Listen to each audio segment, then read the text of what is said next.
Still.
Student of the Film and Television Institute of India, and Girish Karnat was the director of the Film Institute. And I got a call from Girish saying that there is this absolutely brilliant fellow, but also a real pain in the butt. Because he was leading some kind of a strike, and Girish couldn't come out of his office because they were doing, he along with several others were doing a dharna. And he said, the best way to get him off my back is to send him to you. So I had, of course, before that discussed with Girish about a film I was going to be doing, and I needed an actor of a certain kind, certain quality and sort. And I thought I'd find him in the institute, so I spoke to Girish. And Girish said, well, you've got the right person in Naseeruddin Shah. And that's how Nasir came to my office. And we met, and it didn't take too long for me to make up my mind, and then he was in that film called Shah.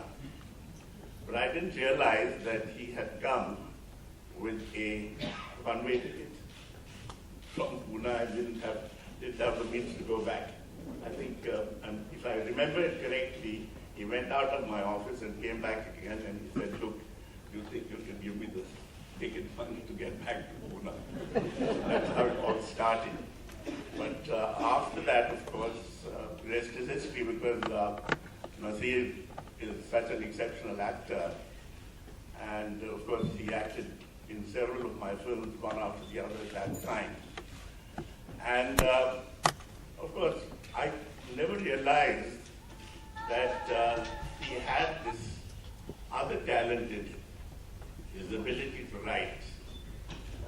He did write a couple of missives to me during that time, but they were all written with a poison pen. Because there were some problems that he had with me, and then he would write these missives. But I didn't think that those missives were great pieces of literature. But now, when this book came out, I read it, and I was absolutely astounded by Nasir's wonderful ability to express himself in words, which I had never really suspected, although I've known him now for 40 years. Because he writes so well. And the book is such a pleasure to read. And well, what can I say? All I can say is that apart from being a great actor, he is on his way to becoming a great writer. And I'm sure that all of you will enjoy reading the book. I commend the book to all of you. Thank you.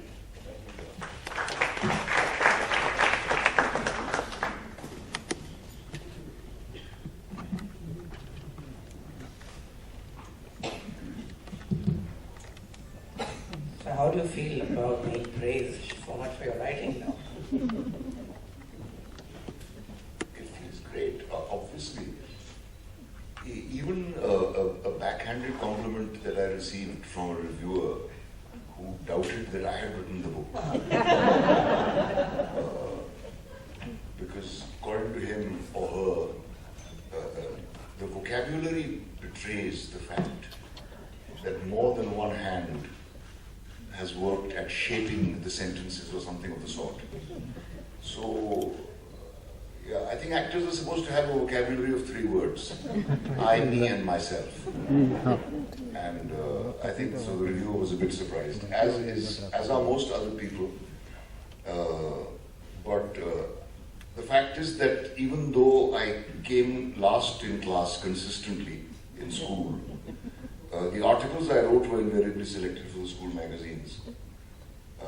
And I used to write probably the best essays in the class.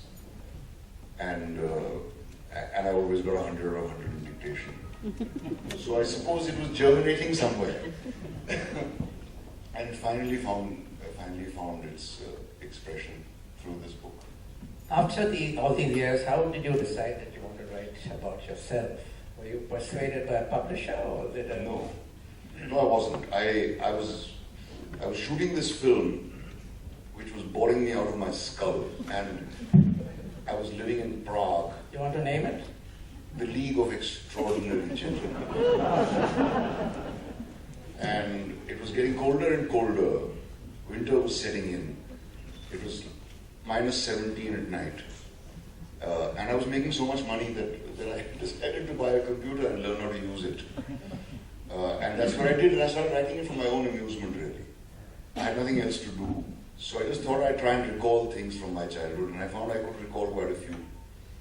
And it was fun remembering all those things, and a sort of a challenge I set to myself was, let me see if I can put it down in an engaging manner.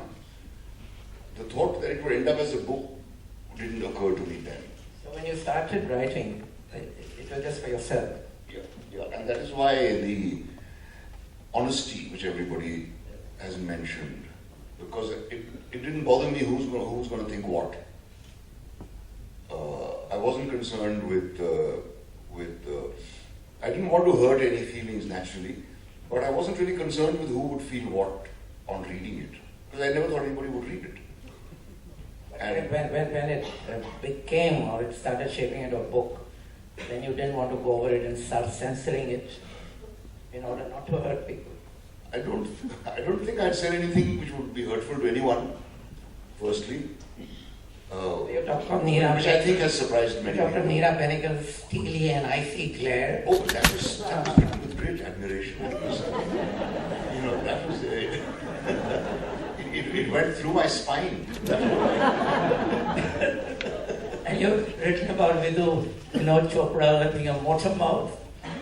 Have you ever had a conversation with him? If you ever call No, him I've up, had a conversation which is always one way. yeah, there's no conversation. If you call him up, you have to say, hello, can I please listen to Vinod?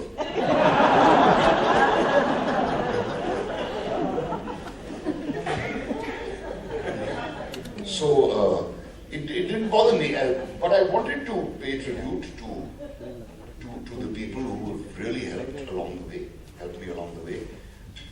I was able to reassess relationships which had troubled me.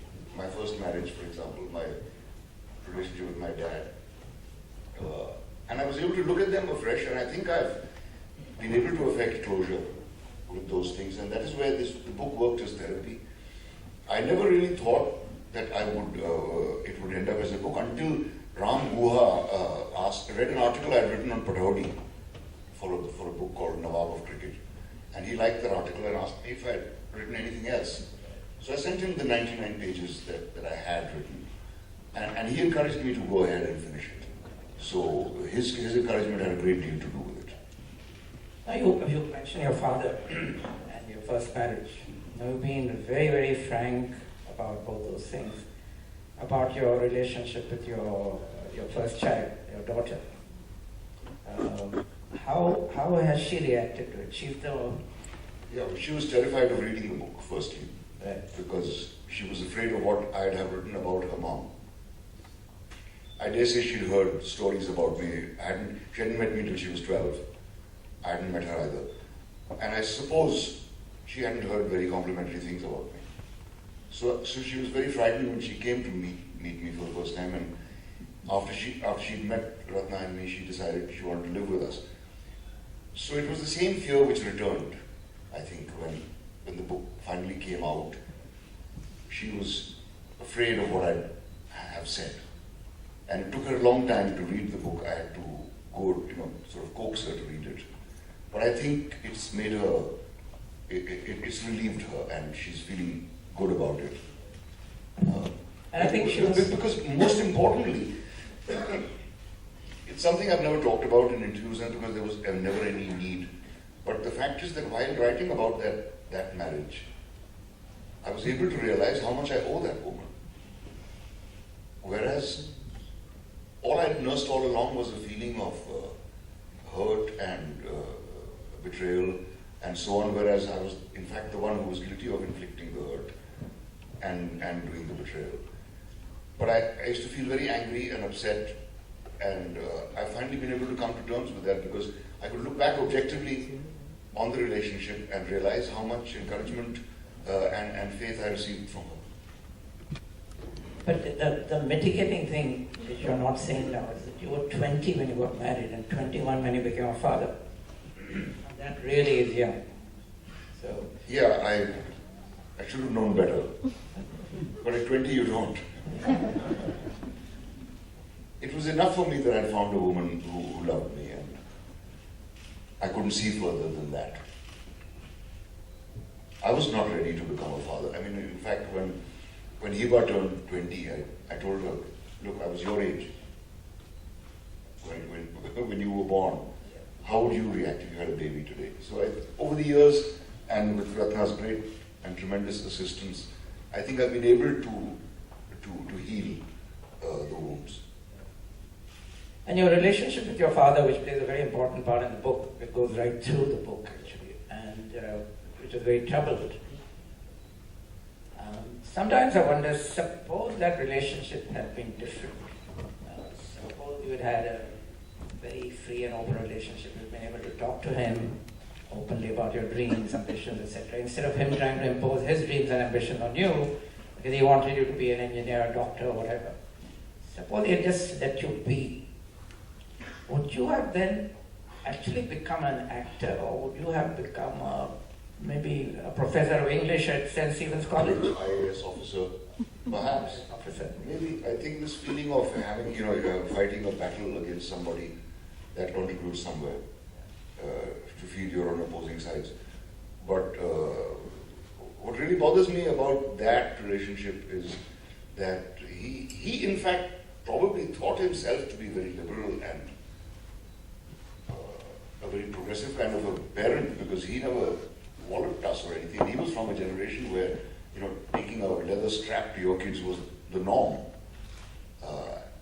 And, if the child was crying, Le Jao Aise was the signature tune. I've seen it happen, in fact, in my own family. So my dad probably thought he was being very, very broad-minded with us. I suppose I was completely beyond his ken of understanding. You're not an easy child. I suppose I wasn't, yeah. I was a grumpy, unhappy kid, and I wish I'd had the confidence to just go up to him and hug him, I really wish that I had, and I don't think he would have spurned me had I done that. But I was too scared of him to do it. He didn't hug you either. And he never hugged us. I don't think I ever touched him. But what I think is very nice is that he lived long enough to see your success. Well, he saw Nishant, as I've written in the book, and he was delighted. He was also had been delighted by the 1,000 rupees from my payment that I'd sent him. That was what probably made him happier than the fact that I was in a good film. The fact that I was capable of earning my living through this madness. And he saw the film, and he seldom saw in the movies. He was taking a walk down the mall and saw this poster, and my name probably jumped out at him. And he was very happy I hadn't changed my name, for which I have to thank Neera, as I've written in the book. Because I did seriously consider, because when people were saying, look, your name's very difficult, and I felt like saying, what about Shatrughan Sinha? You know? Why does every actor have to have a name like Ajay Kumar? You know? So it was Neera who put the lid on that argument by saying it. What were the other names being considered for you? No, they were all people like Arashe, Anant Nag, Shama, I remember, we were sitting around Amrish Puri, we were sitting and they were suggesting this to me. Someone also, I forgot who, suggested I get a nose job done.